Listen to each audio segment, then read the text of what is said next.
CTV's Richard Madan is following the story for us very closely in the U.S. and on the ground in Washington. So thank you very much, Richard. Good to talk to you about this. So again, going over some of what Barr said, didn't find, collusion, which we've heard all along from Trump.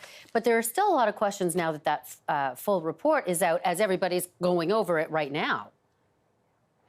Yeah, it is a massive report. I'm only on page 80 right now, and we haven't got to the real details yet. But I think the big takeaway, the line that really jumps out at me is this insightful description from President Trump himself. I'm just going to read it for you. And these are notes by a top White House advisor saying, when Jeff Sessions, a former attorney general, told the president that a special counsel had been appointed, the president slumped back in his chair and said, quote, "Oh my God, this is terrible. This is the end of my presidency. I'm effed." And it goes on to say that Trump became angry and lambasted the attorney general for his decision to recuse from the investigation, saying, "How could you let this happen, Jeff?" So there's just a lot of detail as to what was going on in the Trump White House, at least the part that we're at right now, when the special counsel was first appointed and the drama that subsequently unfolded. I can tell you, a lot of this, from what we've seen right now, it almost reads like a movie plot, like a script, a very descriptive language in this Mueller report.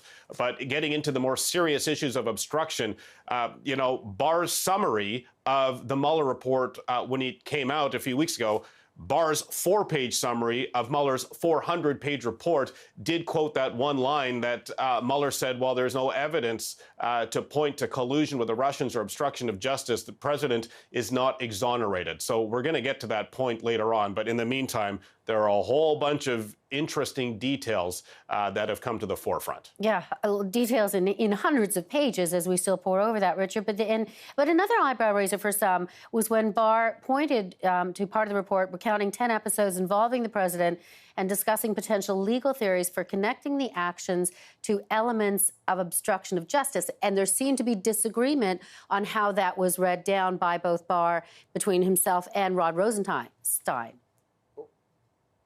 Right. So we haven't got to that point as we continue to pore over this report. But when the attorney general says he had disagreements on Bob Mueller's legal theories, you got to wonder, what are they? That will be in the report. We just haven't got to that point yet. But it also raises questions on this whole rollout. Is Barr the attorney general to the president, or is he the attorney general of the United States? There's a lot of questions that the attorney general, through the White House, is really trying to control the narrative and spin the president's side of the story hours before the public got a chance to read it. And we're already seeing the backlash. House Speaker Nancy Pelosi, Senate Minority Leader Chuck Schumer are urging Bob Mueller himself to testify before Congress to get a real full idea as to what went down. But again, a lot of people in Washington have gone to the Justice Department website, downloaded that report. I'm surprised that that website hasn't crashed with all these people trying to download the PDF version of this report. And now people are going through it and finding a lot of detail that we haven't seen before, including the more than 10 investigations that Mueller looked into in relating to obstruction of justice. And a lot of people, you mentioned Barr, and thinking that he was very sympathetic to the president when he pointed out a number of things, not the least of which calling the president sincere, saying that he was frustrated and angry about all of these leaks. Well, I mean, that was unusual. For the attorney general to say, oh, the president was frustrated by this, that's not really much of a legal argument. But at the same time, we saw Barr's summary, his 4-page summary of Mueller's 400-page report. It wasn't until tremendous pressure from both Republicans and Democrats that he agreed to release a redacted version of the Mueller report. And then we have Barr himself summarizing the full Mueller report before the public and Congress got a chance to read it. So again, it raises questions of the attorney general, the credibility of the attorney general. But as I mentioned, now that this report is out, albeit redacted, some lawmakers will get a less redacted version of the report.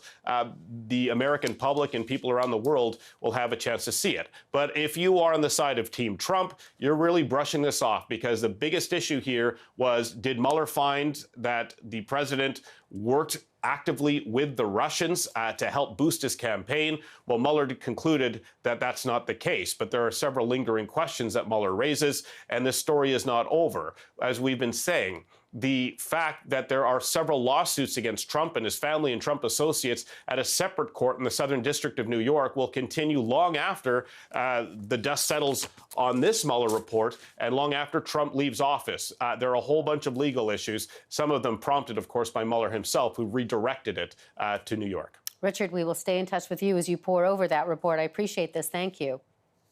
Okay.